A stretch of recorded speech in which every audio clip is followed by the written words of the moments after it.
Hey everyone, welcome to the workshop. So I was planning on doing a big build, starting to think about what it is I want to make next. I've got quite a few things on the go, some restoration projects, and there's so many fantastic Ghostbusters 3D props out there to build. I'm not too sure where to start, and for me, one of my favourite things is the trap. So I was looking around, there's a number of brilliant traps that have been designed by various makers.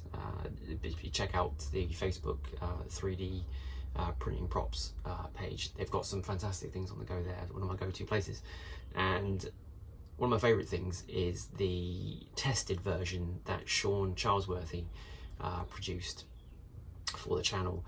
Gorgeous build. It doesn't separate, but it's got all the light mechanics inside it, and it was just, I thought that would be the one to go through first of all. So printed off the parts list, started to do the slicing, and what happened, realised that my amazing Ender 3 Pro just isn't big enough, hasn't got a big enough bed. For some bizarre reason, I didn't think that the trap was that big. I thought my bed would do perfect for that. So instead of having to go through all the files, I put them on the right folders, and realising I've got to do some extra slicing now. Now, I'm not dissing the Ender Pro 3, far from it.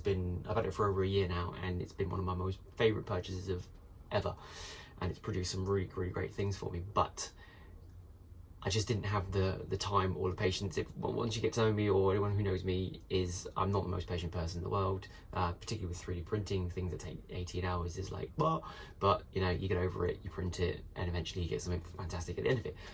On saying that, I just needed something to get rid of the frustration of really wanting to print this thing off and not having to go through the extra process of the slicing. I will do that, but I'm going to rejig some of the projects and that. So I wanted something to do in between hand, a nice little pick-me-up project, and I managed to find this little guy, which is a phone holder. Absolutely fantastic. So I shall just take you through the process of how I made all this, and hopefully we shall see you on the other side. So first trip was over to 3dcults.com. Got a great selection of Ghostbuster models, or just 3D models in general. But particularly this one here of the Ghost Trap holder by a designer called Mark Deja Vu. And then get it all lined up. It comes in all the sections, 2 sections for the actual trap itself, with all the plates on the side and the handle. And the box is sort of in 2 sections, so you can slide it in and out. And then over to the actual ghost itself, which was the biggest piece. Took about 20% infill, about 18 hours. But overall, and that was with the tree supports around the side as well. But overall, he was worth the wait on the print.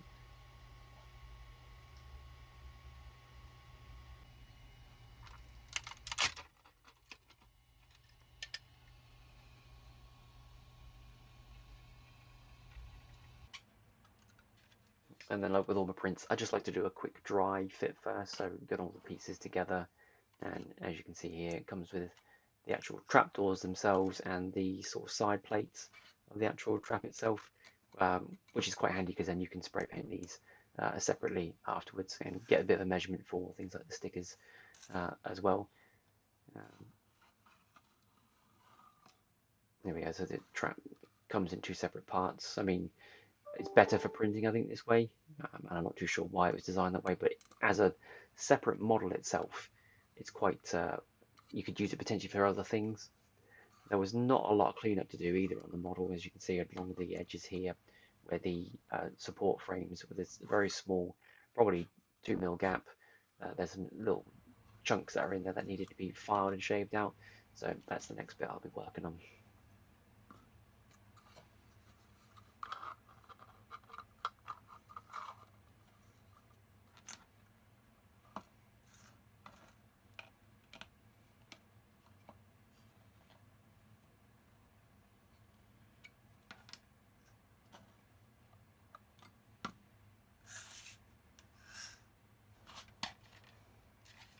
And then over to removing the actual tree supports from the model. The initial top pieces were easy to get off, as you can see, but then I did struggle a little bit, probably about 5 minutes to actually get the thing off without breaking it. I'm always conscious with these things that they look relatively loose when you take them off. Sometimes you take them off the printer bed, they come off straight away, but eventually after a little bit of struggling, as you can see, I managed to get the overall supports out, which then leaves, there is quite a lot of rough parts underneath with the support obviously build up, so that quite a bit of sanding is going to be needed to be done, particularly around the neck area, under the arms, the hands, when you take this off. Unless there's any other tips you can think of, let me know to minimize that, but just a little bit of elbow grease and some sanding will soon sort that out.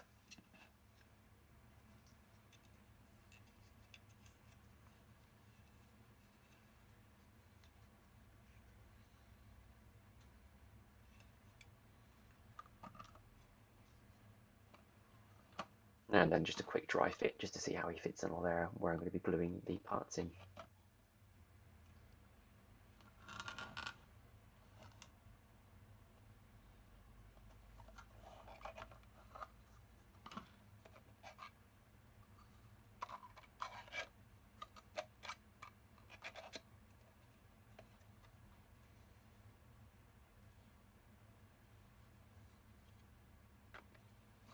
So onto a bit of tidying up. So I've got these diamond tipped files, which have got some nice sort of smaller edges. They were really handy just to get in and get these small support areas that have in between these 2mm gaps in between, just to tidy those up there. And not a lot of tidying up to do. I was initially thinking whether or not I should spray paint the whole thing, but I think overall, just as again another quick project to get on with in black PLA, it's quite an easy thing to tidy up.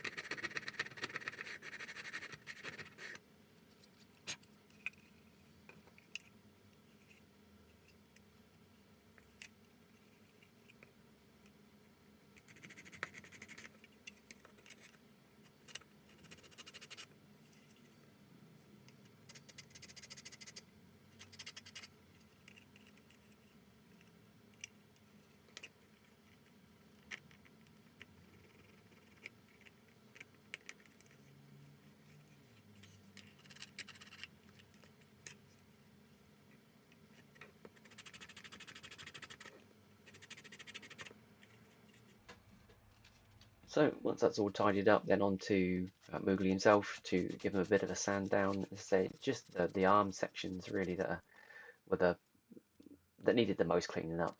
So I started off with a 60 grit, and then went way up to 100 grit after that, just to sort of father off a little bit. Again, I'm not that precious on the overall. I mean, these things are just for me to enjoy. So overall, I mean, if this was going to be a product for somebody, then I'd spend more time, probably go up a bit more of the grains to sand that down and nice and smooth, and probably even just prime it and spray it. But for me, this is my little project, so I just wanted to quickly get it done as quick as possible. As I mentioned beforehand, I'm not the most patient person in the world, so for me, once it's reasonable standard, I'll be happy with that.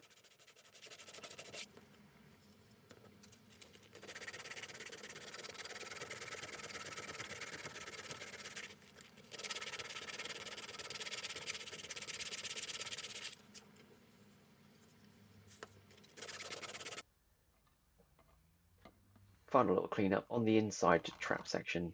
There's still some more little burrs in there, so I just use this scraping tool just to get those last little bits out and tidy it up.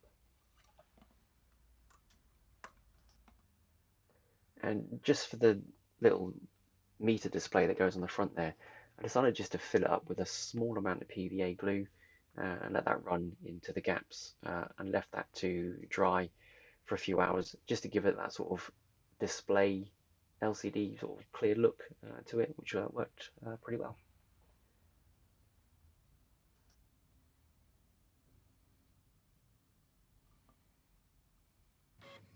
So while that was drying, printed off the actual stickers themselves to go on the trapdoors and around the sides.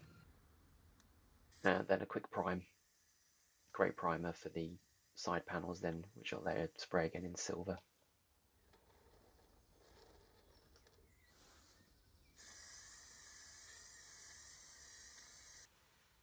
A short while later, as you can see, it's not a great effect, but it did what I needed to do, made it look like a little display LCD panel on the front there.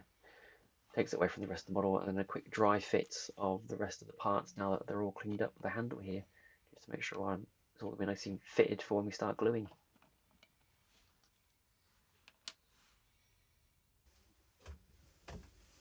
And then on to my least favourite part of any of these processes, which is the painting. I'm not a very good painter, far from it. I'm very impatient. Again, used to do a lot of miniature work, just didn't have the patience for it. But these sorts of things do need that type of work. So just starting off with some silver limit first, just around these actual panels themselves, and the touching up the side panels as well when we get to that later on.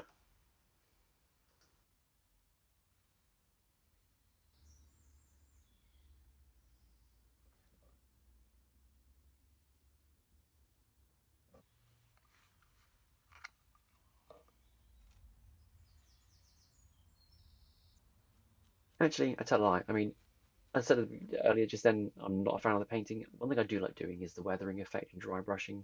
That's one of my favorite because it then starts to show you the process coming to life a little bit and giving it a bit of character.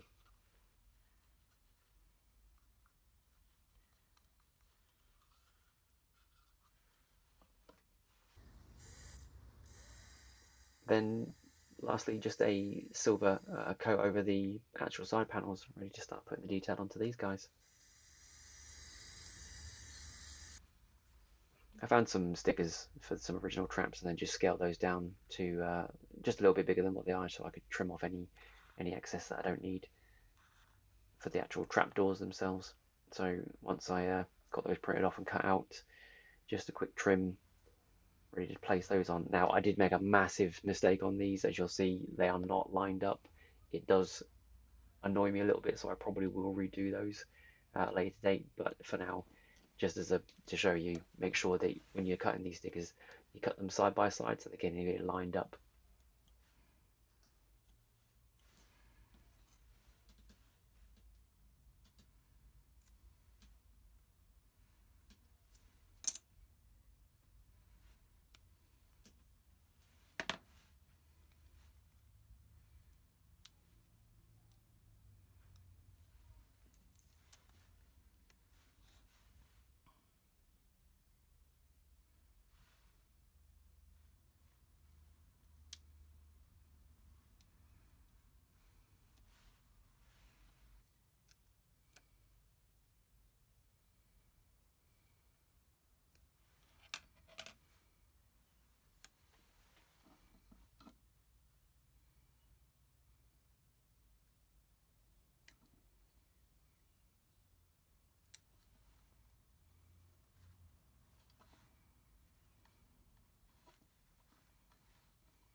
So this is where this phone holder is going to come really handy for me because, as you can see, I'm just trying to. You've seen the trap 100 times, but for the life of me, it just wouldn't sink in where the colors were going. And I originally did the buttons just silver and the black. So being able to hold my phone in this little 3D printed device and then be able to go through reference material will be a lot better. As you can see, just a quick touch up then, and adding the detail to the actual traps themselves. I'm using acrylic paint here, and it did require quite a few layers of the red over top of the silver eventually, but after maybe 2 or 3 coats, it started to come to life quite well.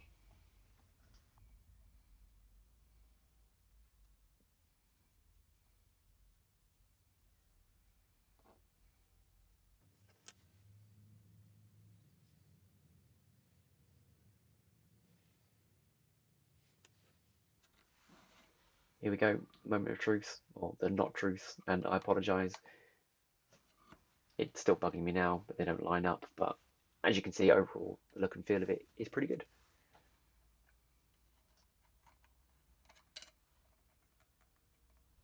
With this final coat of red at the end. I realised I didn't have any gold left, so I just did a quick spray can of some of my gold in a little pot here, which worked really well. It goes really dry and sticky quite quickly, but overall it gave me the last little detail. and then it moves on to the final assembly. Literally just some super glue and all the various parts as we're going through here.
So this is just the trap bit, and as I said at the beginning of the video, it's a really good print just for a general having a trap for something. I mean, you could probably scale up a little bit more because it splits apart, as you can see here, which is a really good design overall. It adds extra things to it. Think about doing a different ghost for it maybe, but I was just overall just really pleased with the actual trap itself, and then finally popping Moogly into the actual ghost trap itself, just to finish it off as a quick dry fit first, just to make sure he's popping in there.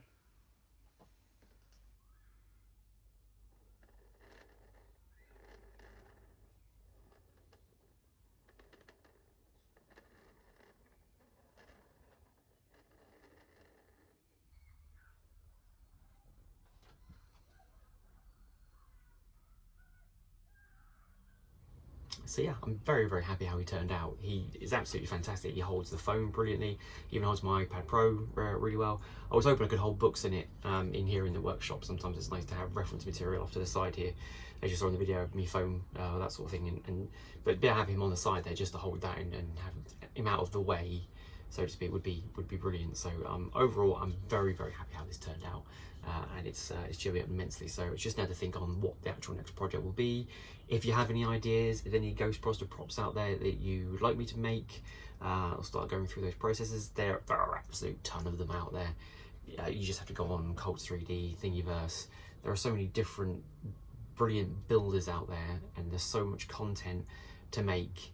I just can't wait to get stuck in. So let me know anything you want to recommend. Let me know, and we will see what we can do with my Ender 3 Pro. Because don't forget, it's limited size, so a bit of slicing has to be done. So thanks for watching. Thanks for getting this far, to be honest with you. Please do the usual, the likes, the subscribes, hit the notification buttons. I'm going to try and get videos weekly, fortnightly if I can. There are a few things in between that I need to do, so yeah, just let me know what you think in the comments. Any feedback would be much appreciated. I'm out there on the social medias, the what's it called, the Twitters and Instagrams and all those the usual nonsense. I'm not going to plug it all because you can find links everywhere else on the pages and so forth. So I hope you enjoy the video, and hopefully I'll see you all on the other side.